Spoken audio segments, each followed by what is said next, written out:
Karen Keller, Bête féroce, bête farouche, Cow-boy et indien. Deuxième partie. En partant pour le Cameroun, Sheila avait emporté toutes les couleurs avec elle. Le soleil qui brillait était gris. L'herbe qui poussait était grise. Les arbres avaient des feuilles grises et bourgeonnaient en gris. Des tourtereaux gris s'embrassaient dans les coins de la cour grise, où des enseignants gris surveillaient la pose d'un œil fatigué, en espérant qu'il n'y aurait pas de bagarre, pas cette fois, pas pendant leur tour de garde gris. Dans l'ex-utopia grise, j'ai ouvert une lettre d'elle, arrivée par avion, une lettre bleue, et je me suis enivré à la lecture de toutes ces couleurs. J'ai senti le parfum des graines de palmier que Sheila avait mises dans l'enveloppe et que je devais planter près du lac. Je suis allé jusqu'au camion de glace qui avait été rouge un jour, qui était gris désormais.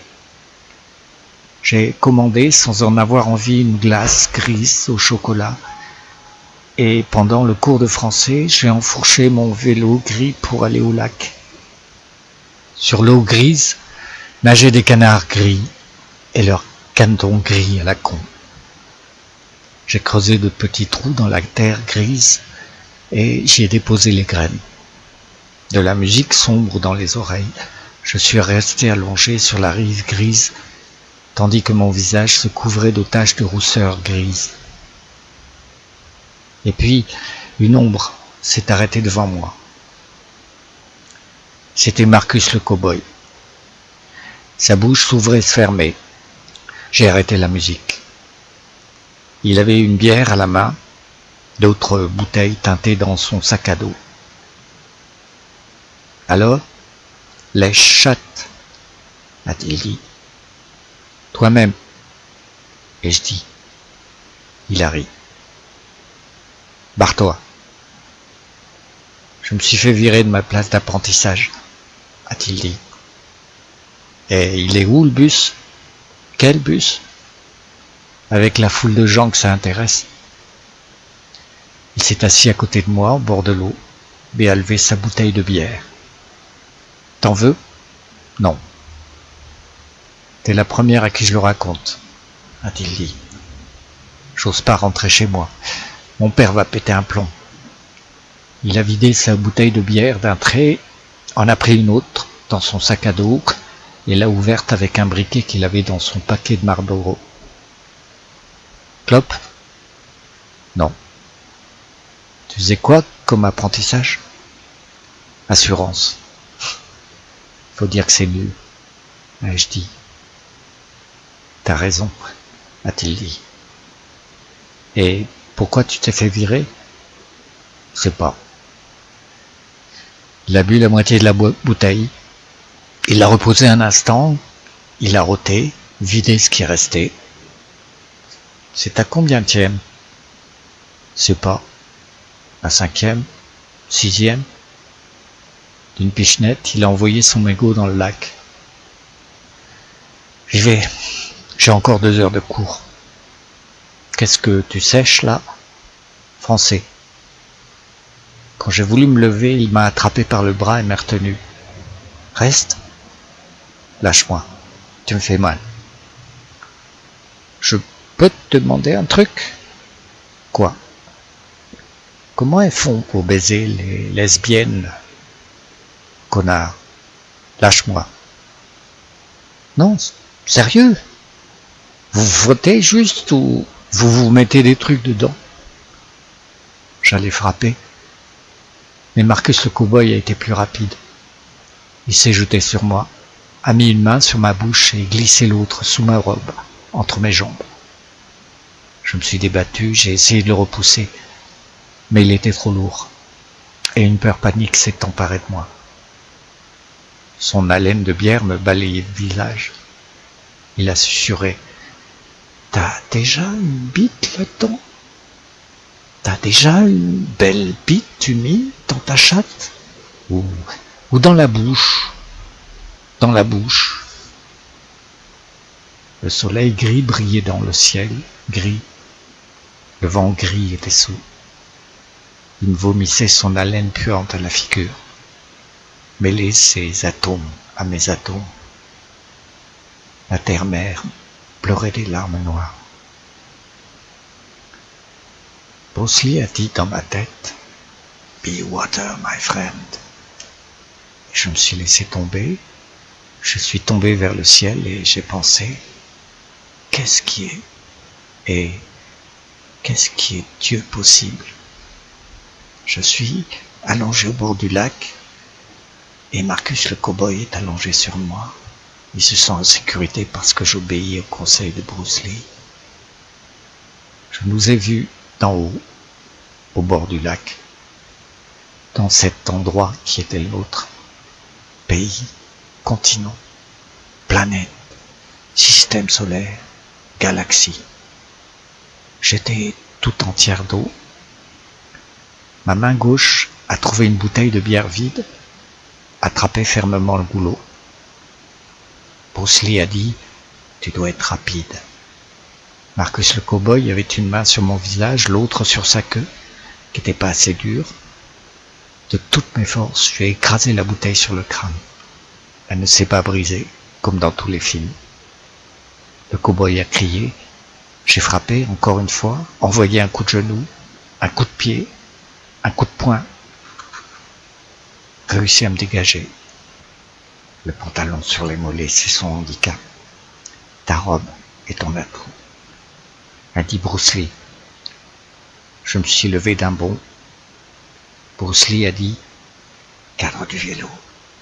J'ai brisé la bouteille dessus et je me suis retrouvé avec une arme tranchante. J'ai fait volte-face et des deux mains, je l'ai brandi en direction du cow-boy qui se tenait là, pantalon baissé et main levée, et a dit « Oh là, c'était juste pour rire, du calme microbe, on voulait juste s'amuser un peu. » Je tremblais. « Pas vrai ?» Le cow-boy s'est penché, a remonté son pantalon. Non loin, un chien a aboyé et quelqu'un l'a appelé par son nom. Le cow-boy a pris son sac à dos, pris ses cigarettes. Il s'est éloigné en direction des aboiements. Je suis encore resté un moment immobile. Et puis, j'ai enfourché mon vélo et après avoir traversé au galop un monde de cendres noires, je suis arrivé au bureau de police où j'ai porté plainte contre Marcus le cow-boy.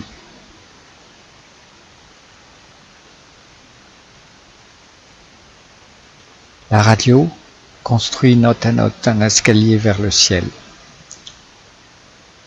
Bill a le sommeil agité. Il soupire parfois. Devant nous, derrière nous, s'étire l'autoroute, sombre et solitaire.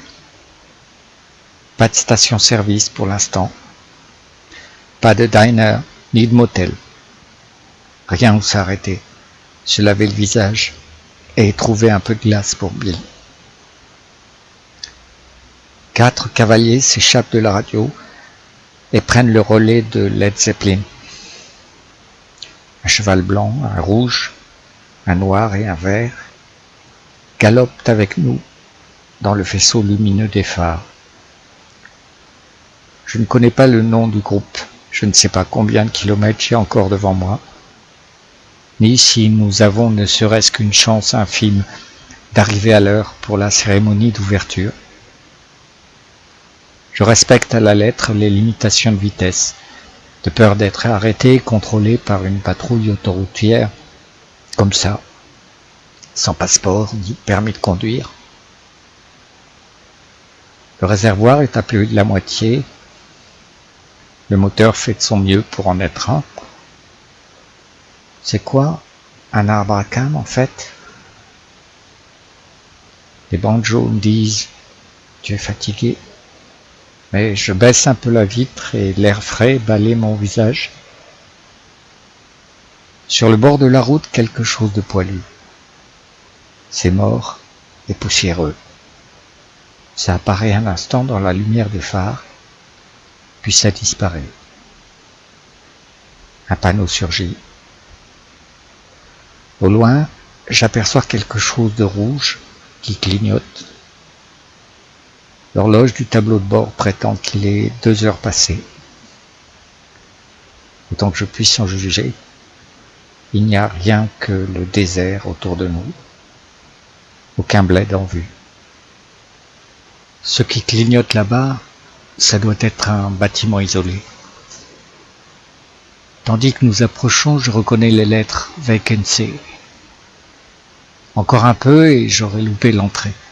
Aucune pancarte ne l'indique et l'éclairage du parking est minimaliste. Je me gare devant Dan's Diner, un dîner, motel, station-service, machin chose. Il y a 2 camions sur le parking et 2 voitures devant le motel. Mais d'où est-ce qu'ils viennent tous ? Je n'ai pas croisé plus de 5 véhicules de tout le trajet. À l'intérieur du diner, la lumière brille encore. Je coupe le moteur. Je prends un billet de $10 dans l'enveloppe, dans la boîte à gants. Bill a une sale tête. Il tremble et transpire.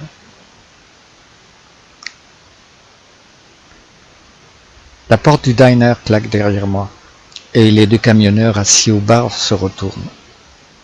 Je dis bonsoir et vais m'asseoir au comptoir aussi, près d'un bac en verre rempli d'un liquide givré, jaune pétard, dans lequel un bras en métal tournoie mollement. Une étiquette indique « Frozen Margarita ». Je me demande depuis quand cette soupe ancestrale est là-dedans à se faire remuer mollement et s'il y a déjà eu ne serait-ce qu'un client pour commander une margarita. Peu après, un homme au tablier sale, cheveux gras retenus en queue de cheval et visage de guingois passe la porte battante derrière le comptoir.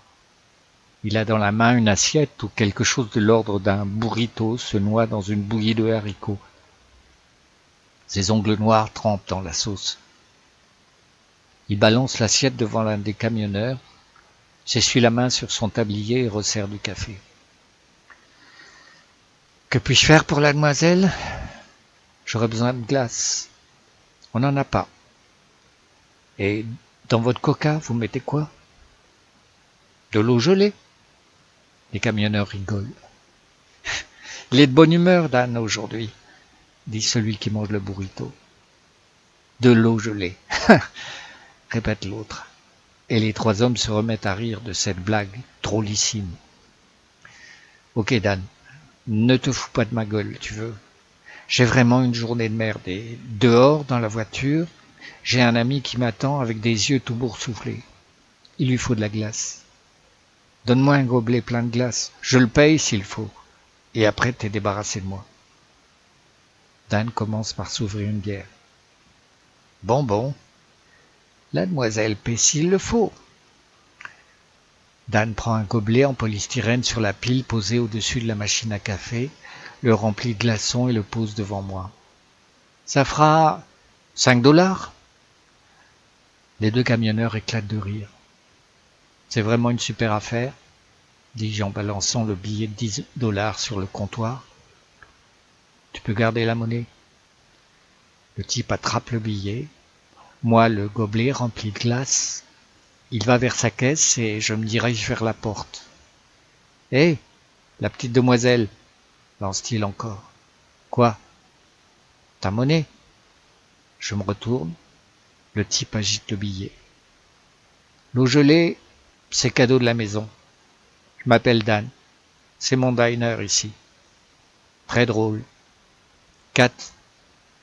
Et ça, c'est mon majeur. » Le camionneur rigole. Je reprends les $10. Dan me fait un clin d'œil et je dis « Dans ce cas, je vais prendre encore un café. » « Sur place ou à emporter ? » « À emporter. » Les camionneurs me regardent. Je leur demande l'heure et ils me disent qu'il est 2h30. L'horloge du tableau de bord disait donc vrai. Je leur demande si c'est encore loin, jusqu'à la réserve de Duck Valley. 400 miles, répond celui qui mange le burrito. Merde, ça fait encore au moins 7 heures de route. 2h30 plus 7, ça fait 9h30. Avec un peu de chance, et si je roule plus vite, alors oui, peut-être. Alors oui, on y arrivera. Peut-être. Cadeau de la maison aussi, dit Dan en déposant devant moi un gobelet qui pue le mauvais café filtre. Il est plus bien frais. Le sucre et le lait, c'est là-bas. Merci, dis-je. Je remonte dans la voiture et remplis de glaçons la chaussette de Bill. Je pose doucement une main sur son front. Il est brûlant. J'applique dessus la chaussette froide. Bill attrape ma main et prend le relais. Merci, murmure-t-il. Faut que tu voies un médecin, dis-je à voix basse. On est où? Devant Dan's Diner, quelque part sur la 93. Le café est dégueulasse, dis-je. Dans ce cas, on se barre, dit-il. Je vide le contenu du gobelet par la fenêtre et tourne la clé du contact. Mais la voiture ne démarre pas. J'essaie encore une fois, et encore une fois, encore, et encore. Allez, dis-je. Mais le moteur se contente de hoqueter, désemparé, refuse de se mettre à tourner. Ça marchait pourtant encore il y a un instant. Pourquoi plus maintenant? Je déteste que les choses se déglinguent. Pourquoi faut-il que cette bagnole me claque entre les doigts justement maintenant, ici? Si seulement je m'étais pas arrêté. Ce sont les bougies, dit Billy. Merde, dis-je. Et je descends pour retourner au diner. Elle a oublié quelque chose, la petite demoiselle? Demande Dan. Il me faudrait des bougies et une boîte d'antalgique, dis-je.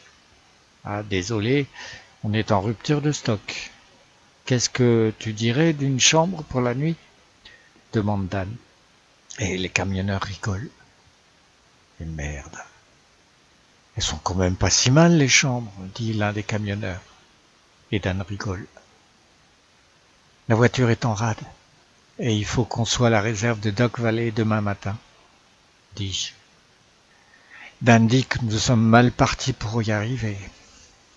L'un des camionneurs demande si mon ami est un peau rouge et ce que nous avons comme voiture. Une Ford, dis-je. Une Ford quoi? Demande l'autre camionneur. Aucune idée. Une Ford? Un pick-up? Dis-je. Quelle année? Je sais pas. 80? Oh, les femmes, dit l'un des camionneurs. Dan pose une clé avec un porte-clés sur le comptoir et une fiche d'hôtel à remplir. Demain, un pote pourra jeter un œil à votre voiture. C'est $40 la nuit, payé d'avance. On n'a pas de piscine et il y a des œufs au petit déjeuner. Ok, dis-je. Je reviens tout de suite.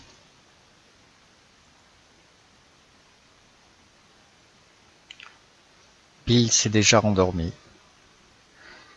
Il a vraiment une sale tête. Il a besoin qu'on s'occupe de lui.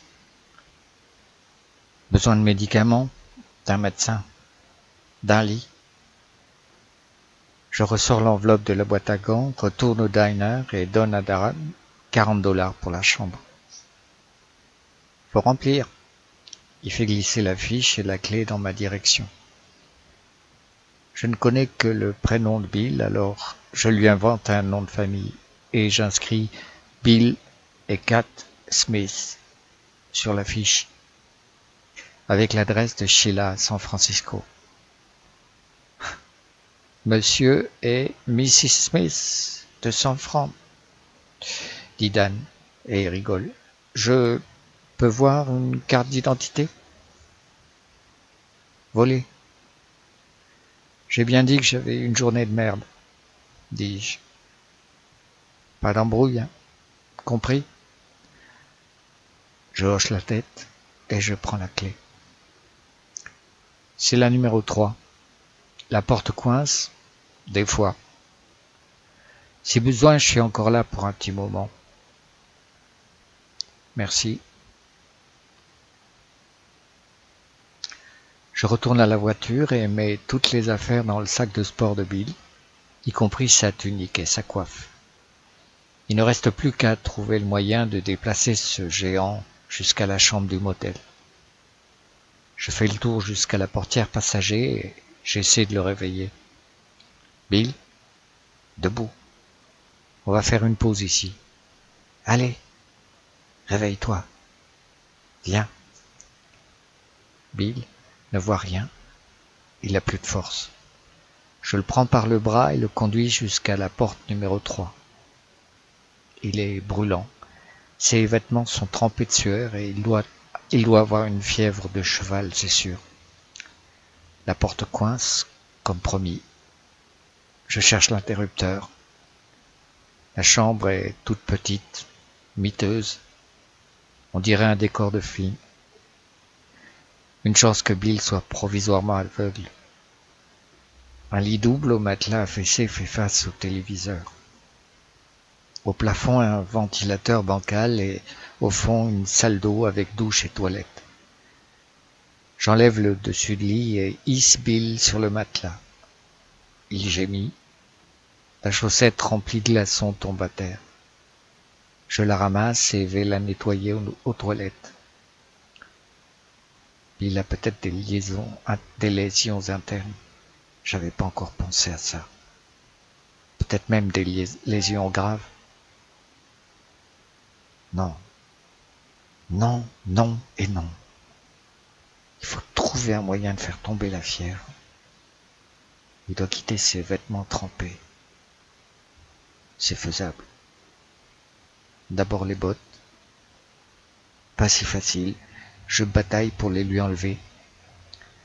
Ensuite, je défais la boucle de sa ceinture et tire sur son jean, qui glisse petit à petit sur ses jambes, son ventre tremblotant à chaque coup.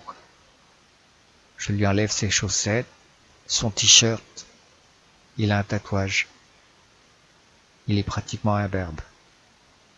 Aux toilettes, je prends une serviette que j'imbibe d'eau. Je la lui passe sur tout le corps avant de le couvrir.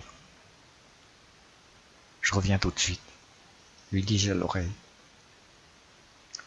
La porte du diner claque encore une fois derrière moi. Les 2 camionneurs sont partis. Dan sort de sa cuisine. Je pose $10 sur le comptoir. Il me faudrait du vinaigre et plus de glace, dis-je. Tu commences à me taper sur les nerfs, dit Dan en empochant le billet. Puis il disparaît dans sa cuisine et en ressort avec une bouteille de vinaigre de cidre et un saladier plein de glace. Attends, dit-il, en fouillant dans un tiroir sur le comptoir, dont il sort une vieille boîte de paracétamol. Il doit encore y en avoir dedans. Je vais me coucher. Ma femme est là à partir de 6 heures. Bill a repoussé la couverture. La fièvre lui donne des hallucinations. Il gémit et dit des mots que je ne comprends pas. Je le couvre. Je nettoie le verre à dents, le remplis d'eau, sors 2 comprimés de la boîte de paracétamol et force Bill à les avaler. J'abîme une serviette, un mélange d'eau et de vinaigre de cidre et l'enroule autour de ses mollets en serrant bien. Je lui frotte le corps avec quelques glaçons, puis avec l'autre serviette. Ensuite, j'emmaillote Bill dans un drap et lui pose la chaussette mouillée sur les yeux. Je lave son t-shirt et le mets à sécher dans la douche. J'ai besoin d'aller aux toilettes. Quand je baisse mon pantalon, quelque chose tombe à terre. La larme de la terre-mère roule sous le lavabo. Je fais pipi, je m'essuie, je tire la chasse, je ramasse la larme de la terre-mère, je la remets dans ma poche et je sais ce que je dois faire. Je retourne dans la chambre, sors la coiffe de Bill de son sac de sport, la pose sur ma tête. et m'assieds en tailleur à côté de lui sur le lit. Je mets mes mains sur sa peau et j'imagine qu'elles irradient une lumière dorée capable de le guérir. Je lui tamponne le visage, lui donne à boire, change les compresses de vinaigre, lui frotte le corps avec le reste de glace, puis avec les serviettes, et l'enveloppe à nouveau dans le drap. Après ça, je refais le coup de la lumière dorée, et puis je recommence le tout jusqu'à sentir le feu faiblir dans son corps. Je le couvre avec le dessus de lit, caresse ses cheveux épais, m'allonge à côté de lui, allume la télé. Il repasse l'agence Tourisque. Chalumeau en main, Barracuda est en train de transformer un tas de ferraille en hélicoptère de combat.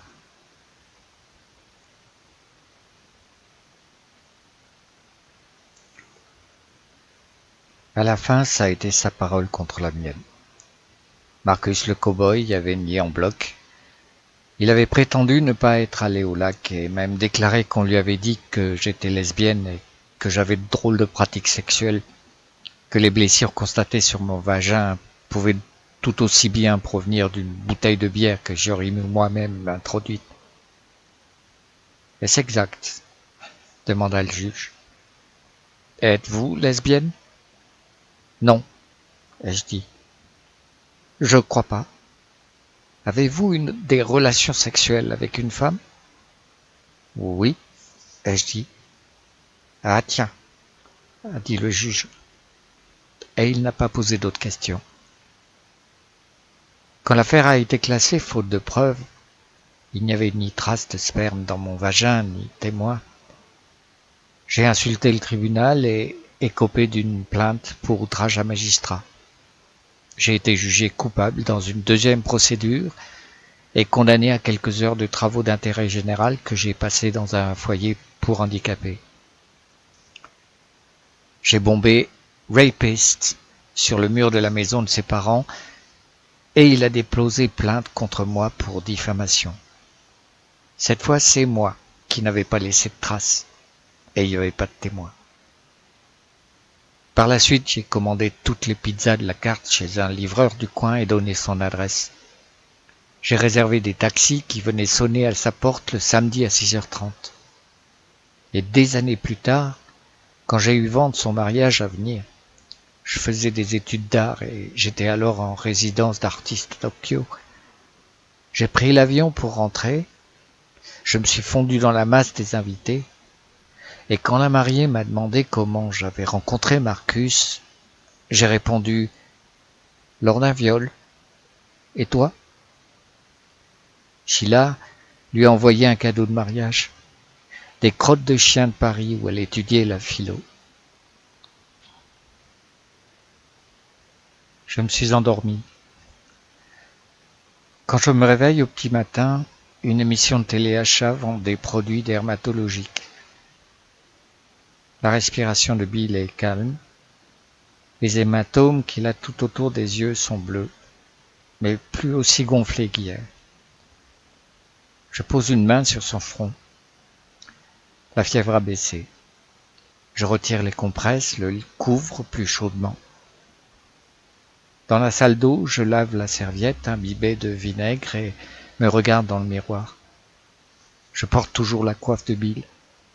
Mes lèvres sont sèches et j'ai le nez qui pèle. Je prends un peu d'argent et repars chez Dan Steiner. Dehors, je découvre à la lumière du jour cette contrée désolée. Sur le parking, un camion, les 2 voitures d'hier et notre pick-up. Ma chemise toujours accrochée sur la surface de chargement. Je la défais et je la noue sur mes hanches. Debout à l'arrière du pick-up, je tourne sur moi-même. Cet endroit est au milieu de nulle part. Il n'y a tout autour que poussière et désert, des cactus, des montagnes au loin et l'autoroute. Cheveux teints rouge, La femme, plutôt jeune, qui se tient derrière le comptoir ne semble pas étonnée outre mesure que je porte une coiffe d'Indien. Elle me dit bonjour, m'appelle Honey et se présente comme étant Doris. Je m'assieds au comptoir, elle me sert une tasse de café et me demande comment je veux mes œufs. Le camionneur est assis à une table et lit le journal, une feuille de chou quelconque avec des titres formés de quelques mots courts en grosses lettres rouges. Le café est amer. J'attrape un sachet de sucre dans le distributeur. Sur les cuisses aussi, j'ai la peau qui commence à peler. Je serais curieuse de savoir combien de miles j'ai marché hier, sous le soleil, avant d'atteindre la station-service. Hier. C'était seulement hier. Bizarre. Quelque part entre hier et New York, j'ai pris une déviation. Quelque part entre la station-service et New York, il y a ce type qui roule dans sa sale bagnole avec mon sac à dos dans son coffre. Doris reparaît et pose devant moi une assiette d'œufs brouillés bien gras et une bouteille de ketchup Heinz. « Best food in town », dit-elle. La blague. Je demande « Vous avez Internet ici ?» Doris pose ses deux mains sur les hanches. « À ton avis ?» ?»« À mon avis, non. Est-ce que je peux téléphoner ?» Dehors, à côté du motel, il y a une cabine téléphonique, dit-elle, en approchant de mon assiette un présentoir, avec du sel, du poivre et du tabasco.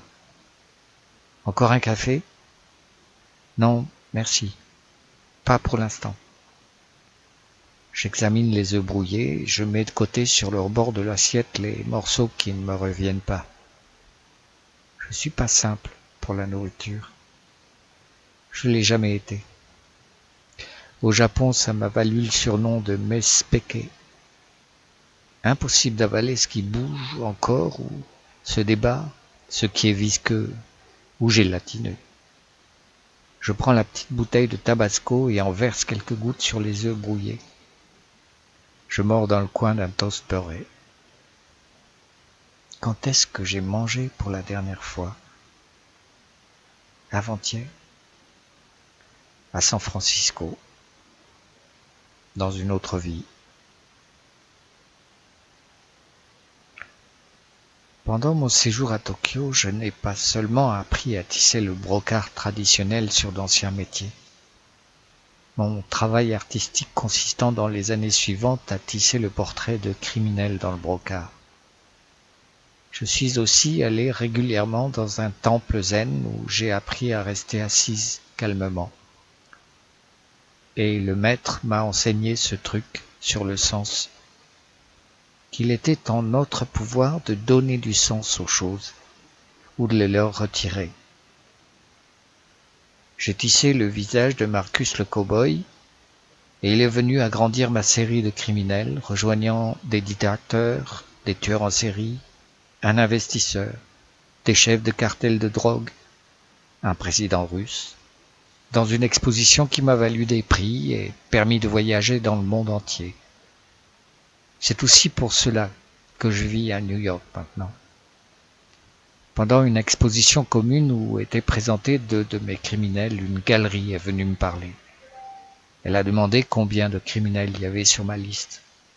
Beaucoup, ai-je dit. Je veux tous les rencontrer, a-t-elle dit. Elle s'est présentée. Gulia, galeriste à Chelsea. Endroit idéal, selon elle, pour mes criminels et moi. Elle m'a donné sa carte et m'a invité à venir à lui rendre visite. Ensuite, nous nous sommes saoulés à la vodka et nous avons échafaudé entre nous toute la saloperie du monde jusqu'à la voir s'effondrer sur elle-même, comme un château de cartes. Depuis, c'est Gulia qui expose mon travail.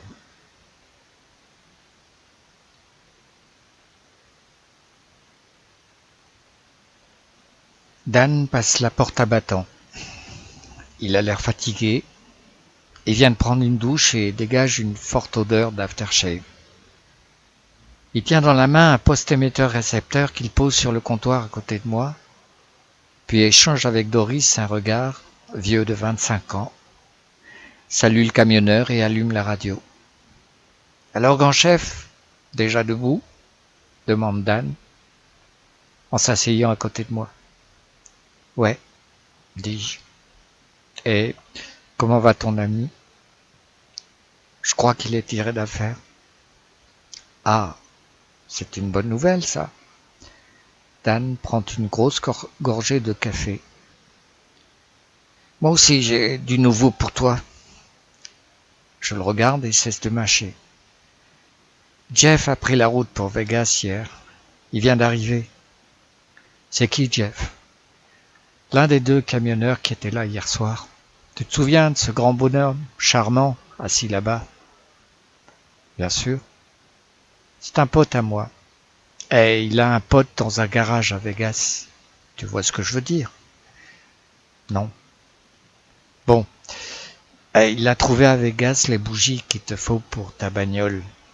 Et il les a données à un autre pote, qui va passer ici aujourd'hui. Il devrait être là dans 3 heures. Qu'est-ce que tu dis de ça ? Dan boit une gorgée et sourit en coin. Et moi qui croyais que t'étais un sale con, dis-je. C'est ce que je suis, dit Dan. Et comment ? Dit Doris. Merci, dis-je encore, en pensant que tout n'est pas complètement perdu, tant qu'il y a sur cette terre des gens comme Dan, comme Jeff et comme Doris. Je commande un thé pour Bill, paye, demande qu'on me rende assez de quarters pour téléphoner et retourne voir dans la chambre 3 comment va Bill. Il dort paisiblement. La chambre empeste le vinaigre. J'ouvre la fenêtre et je mets en marche le ventilateur bancal. Le bancaliteur ventile et grince. Je n'ose pas regarder. Je le vois déjà se détacher du plafond. Je pose le thé sur la table de nuit, près de Bill, et je touche son front. Il est chaud, mais sec. Bientôt 8 heures. Je laisse Bill dormir et je vais à la cabine, plantée devant le bâtiment. J'appuie sur le 0. Operator, que puis-je faire pour vous ? Je voudrais passer un appel en PCV. Un instant. À quel numéro ? Il faudrait que vous le cherchiez pour moi. Le nom de l'abonné, s'il vous plaît. Sheila Kermani. Vous pourriez me l'épeler ? Prénom ? Sheila. S-H-I-L-A. Nom de famille ? Kermani. K-E-R-M-A-N-I. Quel état ? Californie. J'ai un résultat à Berkeley et un numéro de portable. Mettez-moi en relation avec le portable, s'il vous plaît. C'est de la part de Katharina. Sheila et moi n'avons jamais coupé les ponts. Nous sommes 2 femelles éléphants. Notre amitié est profonde. Sheila est partie aux États-Unis 1 an avant moi. Elle a suivi à Berkeley une philosophe spécialiste de la théorie du genre et elle écrit maintenant sa thèse sous sa direction. Sheila est polyamoureuse. Elle vit avec 2 partenaires, une femme et un homme, dans une petite maison de l'époque victorienne. Je ne suis pas polyamoureuse. Je suis jalouse. Je ne peux laisser m'approcher qu'une seule personne à la fois. Après Sheila, il n'y a plus personne pendant un long moment. Et puis, il y a eu Kim, et puis Sébastien, et puis il y a eu un grand chaos. Depuis que je suis à New York, je suis seul. C'est étrange. Tant de gens qui, tous ensemble, forment un désert.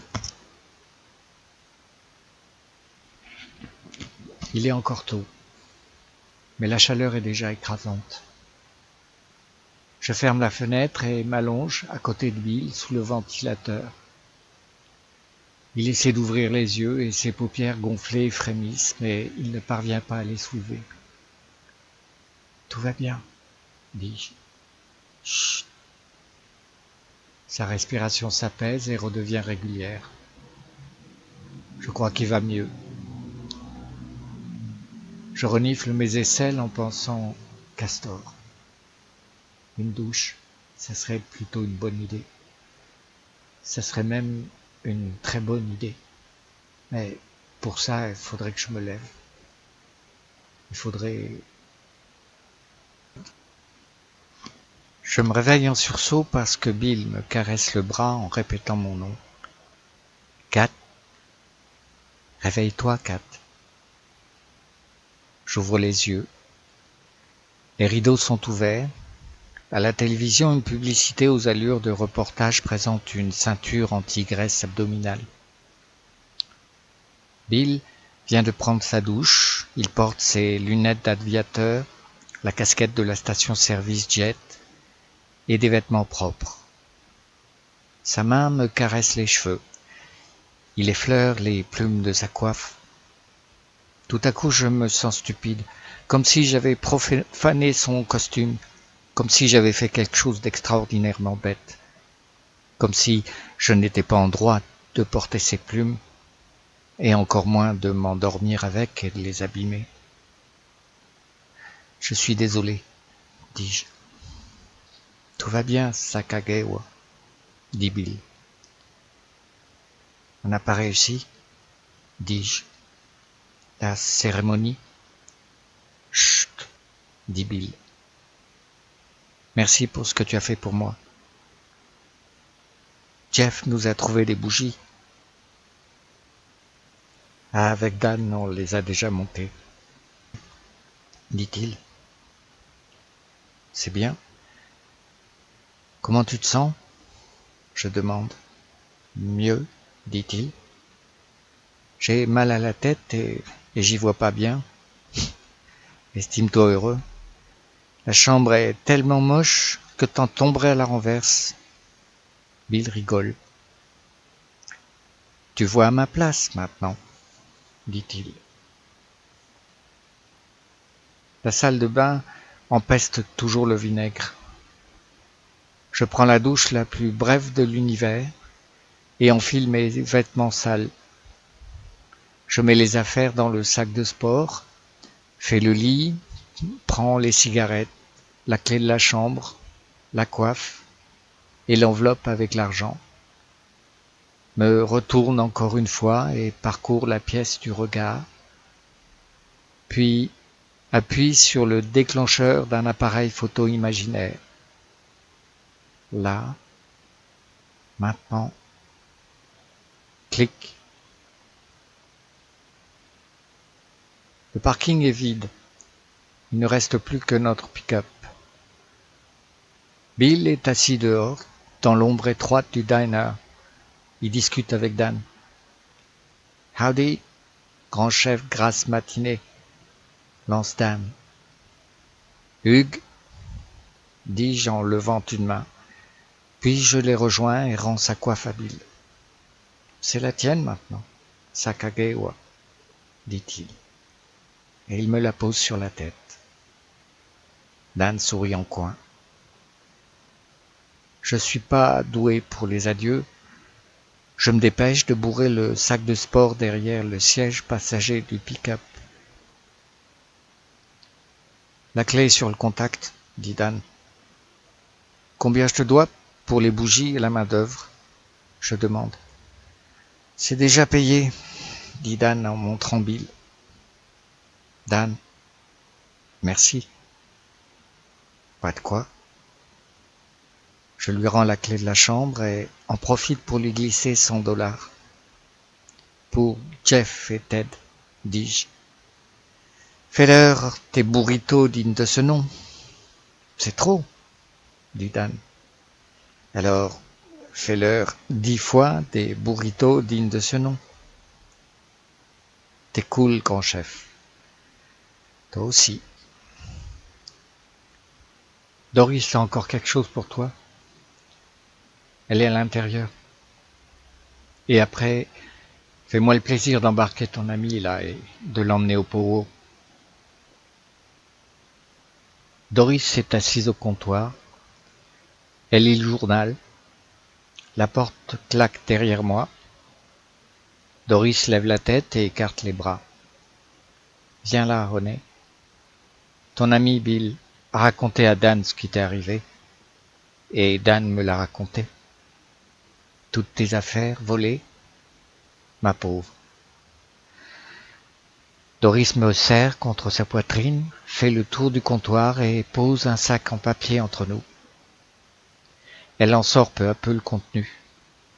Je t'ai fait un petit colis de survie, une bouteille d'eau, et là, regarde, de la crème solaire. Il faut que tu en mettes.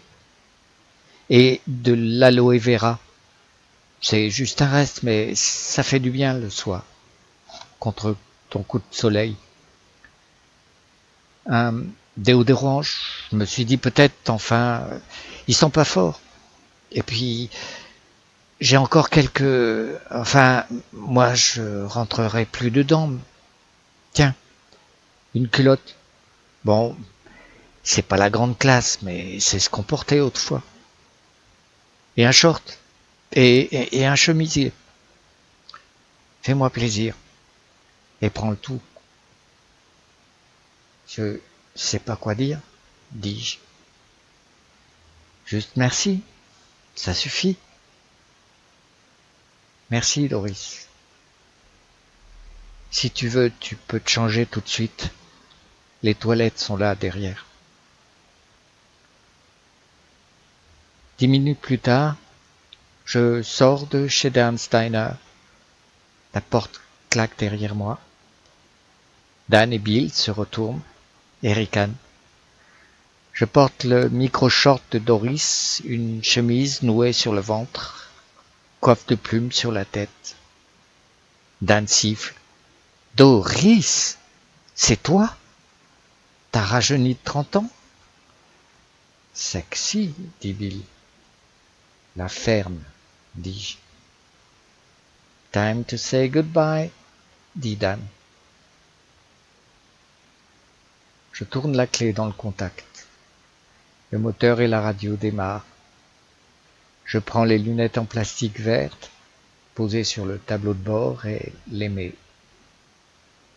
Quel beau couple, lance Dan par la fenêtre ouverte. Revenez nous voir quand vous voulez. Nous partons. Dan et Doris nous font signe. Je fais les sous-titres.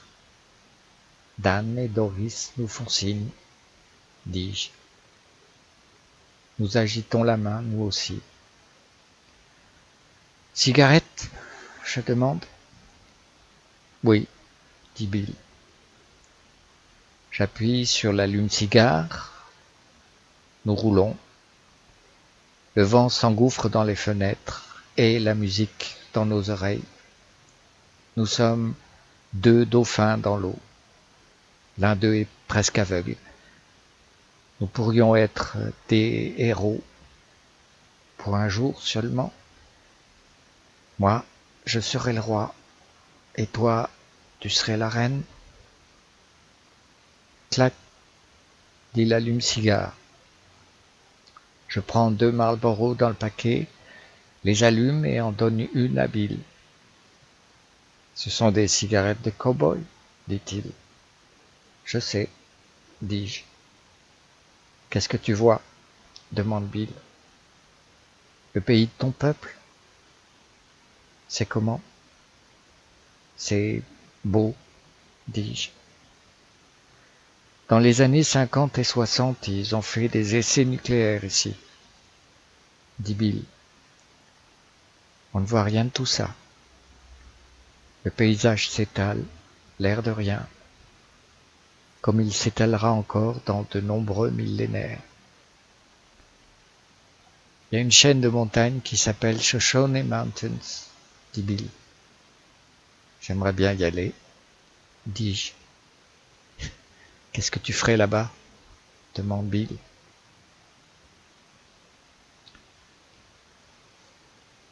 Un jour, je me suis réveillé en sachant que c'était fini. Je suis allé voir Goulia à la galerie et je lui ai dit que j'avais besoin de récupérer l'un de mes criminels. J'ai fait enlever de son cadre le brocart brodé à l'image de Marcus le cow-boy et je l'ai emporté chez moi. Le soir, j'ai allumé un feu sur ma terrasse. La lune était suspendue au-dessus des lumières vertes de l'Empire State Building et j'ai déposé Marcus le cow-boy dans les flammes. Je l'ai vidé de son sens. Il a perdu son emprise sur moi. Les flammes ont dévoré son visage, l'ont défiguré, l'ont réduit en cendres. Il est devenu quelqu'un, n'importe qui avait un jour croisé mon chemin.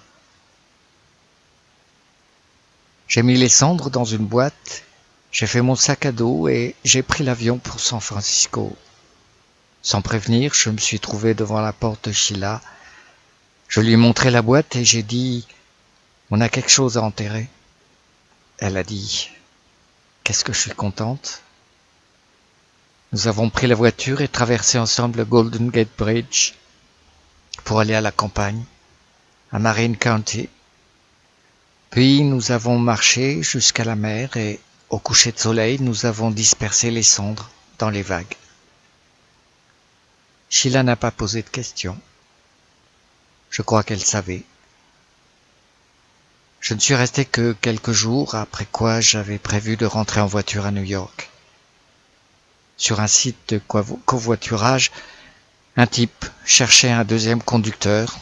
On devait se relayer au volant et atteindre la côte Est 3 jours plus tard. Malheureusement, le type était un connard.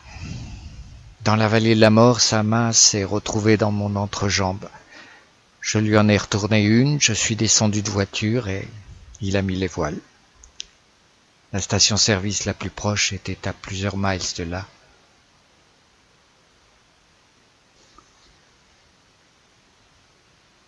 Je suis dans la réserve de Dog Valley, assise sur un rocher, et devant moi se dresse un Indien.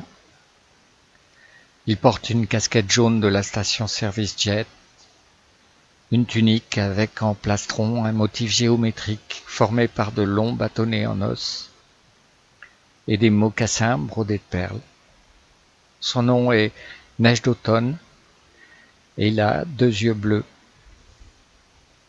Nous nous connaissons depuis toute une vie déjà, et cette vie a duré 2 jours. Neige d'automne me tend une couverture et une bière et s'assied à côté de moi. Nous regardons le soleil se coucher. Je suis fatigué. Je ne suis pas obligé de parler. Le silence n'est pas un problème et nous n'avons pas besoin de bavarder pour nous sentir à l'aise. C'est bien. Une cigarette? Demande Neige d'automne au bout d'un moment. Oui. Nous fumons. J'avais un tomahawk avant, dis-je. J'avais un téléphone portable avant, dit Neige d'automne. Derrière nous, ils se remettent à jouer du tambour. Les chants s'élèvent. Quelque part derrière les montagnes, le soleil a disparu. Le ciel allume peu à peu ses étoiles et nous retrouvons notre place au bord de la galaxie. Il faut d'abord devenir qui on est, dit Neige d'automne. Je suis heureuse que tu sois devenu celui que tu es, dis-je, en plongeant la main dans la poche gauche de mon pantalon, et j'en retire la petite pierre noire. Si j'étais dans les Shoshone Mountains, dis-je, je creuserais un petit trou et j'y mettrai cette pierre. Je pose la pierre dans la main de Bill et referme ses doigts dessus. Fin.